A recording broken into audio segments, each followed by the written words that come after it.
Bonjour à toutes et à tous, très heureux de pouvoir vous partager la suite de mon thème. Ne te contente pas de rester sur le bord du rivage, mais avance en eau profonde.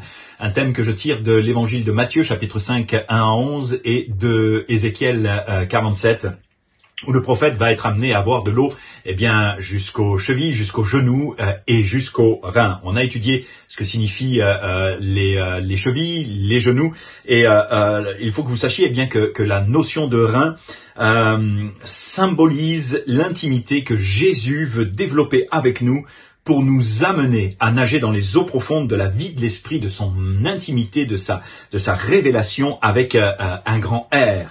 Afin que, nous ayons justement toujours et plus encore une révélation profonde du cœur du Père, du cœur de Dieu. Et le verset, sur lequel je veux m'appuyer est celui-ci. Car l'Esprit sonde tout, même les profondeurs de Dieu, en 1 Corinthiens chapitre 2, verset 10. Il est évident que le Saint-Esprit veut nous amener à connaître les profondeurs du cœur du Père. On ne peut pas se contenter de la révélation que l'on a eue à la nouvelle naissance, de la connaissance que nous avons maintenant, mais dans la prière, en pliant le genou, par la foi et dans l'intimité de sa présence, le Saint-Esprit peut nous révéler encore tellement de choses au sujet de Jésus et tellement de choses au sujet du Père qu'il serait vraiment dommage et dommageable de ne pas en profiter. L'Esprit sonde tout, même les profondeurs de Dieu. Tenez-vous bien, parce que la racine grecque de sonder est juste incroyable à découvrir pour nous aujourd'hui. Elle nous ramène à parler et à dire. Écoutez bien. Alors que je vais quitter mes rivages. Les rivages, on l'a déjà vu, de mes peurs, de mes insécurités, de mes tourments, de mes angoisses, de mes rancunes, de mes colères. Enfin, vous écouterez le premier message à ce sujet. Pour entrer dans les eaux profondes de sa présence et de son intimité, le Saint-Esprit, qui sonde même les profondeurs du cœur de Dieu, va me parler du Fils. Va me parler du Fils. Lorsque j'entre dans sa présence en eau profonde, lorsque je plie le genou, lorsque je commence à avoir de l'eau jusqu'au rein, jusqu'à goûter à son intimité, le Saint-Esprit va commencer à me parler du Fils, et me révéler les profondeurs du cœur du Père. Waouh, c'est extraordinaire. Mais ça n'est pas juste cela, car sonder, vient aussi de réo, qui signifie couler. Cela ne vous fait-il pas penser à quelque chose, à Ézéchiel notamment, Ézéchiel 47 qui a une vision de la maison de Dieu, du temple, du Saint des Saints et du lieu saint d'où jaillissaient, coulaient les eaux de sa puissance, de sa guérison et de sa présence, en somme, les eaux de la vie dans lesquelles le Seigneur veut nous voir nager, veut nous amener à nager.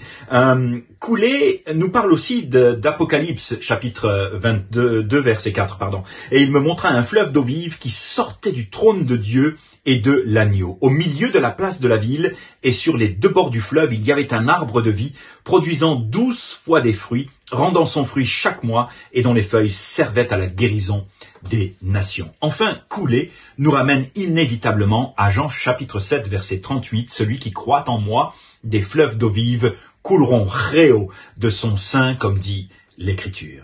Et nous pourrions retraduire ce verset pour l'occasion, afin de terminer cette série ainsi.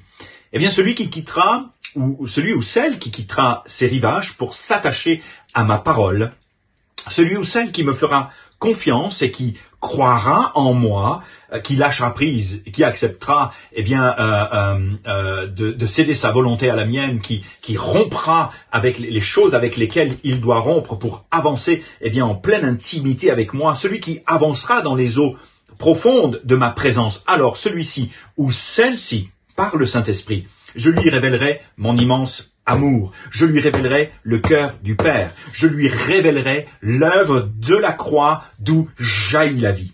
Nous viendrons à lui, nous viendrons à elle, selon Jean 14, 23, et nous ferons notre demeure chez lui ou notre demeure chez elle. J'accentue là-dessus de manière très importante parce que je veux, mesdames, que vous saisissiez cette parole aussi pour vous.